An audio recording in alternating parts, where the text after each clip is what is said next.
অপরাধীদের শাস্তি দেওয়ার পরে মিঠিকে বিয়ে করে নিল কিষাণু। হ্যাঁ বন্ধুরা, এমনটাই দেখা যাবে। তাই সম্পূর্ণ জানতে ভিডিওটিতে লাইক দিয়ে চ্যানেলটি সাবস্ক্রাইব করে দেখতে থাকুন।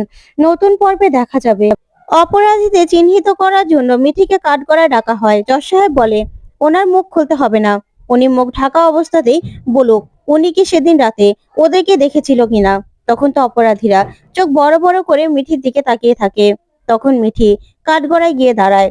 আর কাঠগড়ায় দাঁড়ালেই তখন কিষাণু মিঠিকে সাহস দেয় আর বলে, মিঠি বলো, যেটা সত্যি সেটা বলো। তখন তখন দেখা যাবে অয়নদীপ বলে, হ্যাঁ বলো, বলো তুমি ওদেরকে দেখেছিলে। তখন তো মিঠি প্রথমে ভয় পেয়ে যায়। তখন নতুন বলে, মিঠিমা তুই ভয় পাবি না, যেটা সত্যি সেটাই বলবি। তখন কমলিনীও বলে, হ্যাঁ মিঠিমা, যা তুই বল সত্যিটা, কাঠগড়ায় গিয়ে দাঁড়িয়ে বল। তখনই মিঠি কাঠগড়ায় এসে দাঁড়ায় আর দাঁড়িয়ে অপরাধীদের চোখে চোখ রেখে বলে, হ্যাঁ ইওর অনার, ওদেরকে আমি দেখেছিলাম, ওরাই আমাকে তুলে নিয়ে গিয়েছিল। তখন তো অপরাধীরা মিঠিকে শাসানোর চেষ্টা করে, কিন্তু মিঠি একটুও ভয় পায় না। কিষাণুর দিকে তাকিয়ে নিজের মনকে শক্ত করেই জজ সাহেবের সামনে সব সত্যিটা খুলে বলে। তখন তো জজ সাহেব বলে, যাক, অভিযুক্তা যখন তাদেরকে চিহ্নিত করেছে, তাহলে কোনো মেডিকেল রিপোর্ট বা কোনো কিছুর দরকার নেই। এবার এবার রায় ঘোষণা করা হবে। তখন তো বিরোধী পক্ষের উকিল অনেকভাবে চেষ্টা করে যাতে ওদেরকে বাঁচানো যায়। তখনই জজ সাহেব বলে, একটা মেয়ের সঙ্গে এরকম একটা ঘটনা ঘটেছে, এটা সমাজের জন্য খুবই খারাপজনক একটা ব্যাপার। এখানে এই ব্যাপারটাকে আমি নিন্দা জানাচ্ছি। আর আপনি কিনা এই অপরাধীদেরকে বাঁচানোর চেষ্টা করছেন কেন? উকিল হয়েছেন বলেই কি সব সময় অপরাধীদের হয়ে কথা বলতে হবে, অপরাধীদেরকে বাঁচাতে হবে এমনটা তো নয়। কখনো কখনো না নিজের বিবেককেও কাজে লাগাতে হয়। তখন তো উকিল বাবু কি বলবে কিছু বুঝতে পারে না।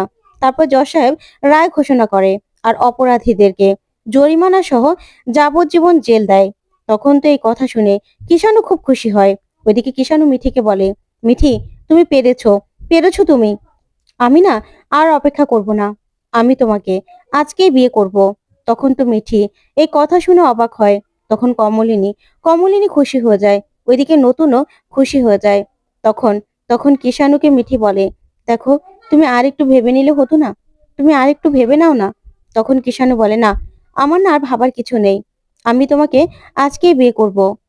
আমি আমি তোমার পাশে থাকতে চাই মিঠি, সব সময় তোমার পাশে থেকে তোমাকে আমি রক্ষা করতে চাই।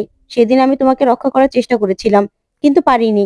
আর কোনোদিনও যেন কোনো রকম কোনো বিপদ না আসে সেই ব্যবস্থাই করব আমি। এই বলে কিষাণু মিঠিকে মন্দিরে নিয়ে যায়। আর মন্দিরে নিয়ে মিঠিকে মিঠিকে সিঁদুর পরিয়ে দেয়। তখন মিঠি কি বলবে কিছু বুঝতে পারে না। তখন কিষাণু বলে, মিঠি আজকে থেকে তোমার সম্পূর্ণ দায়িত্ব আমার। তো বন্ধুরা, কেমন লাগলো আজকের আপডেট কমেন্ট করে জানাতে ভুলবে না। ধন্যবাদ।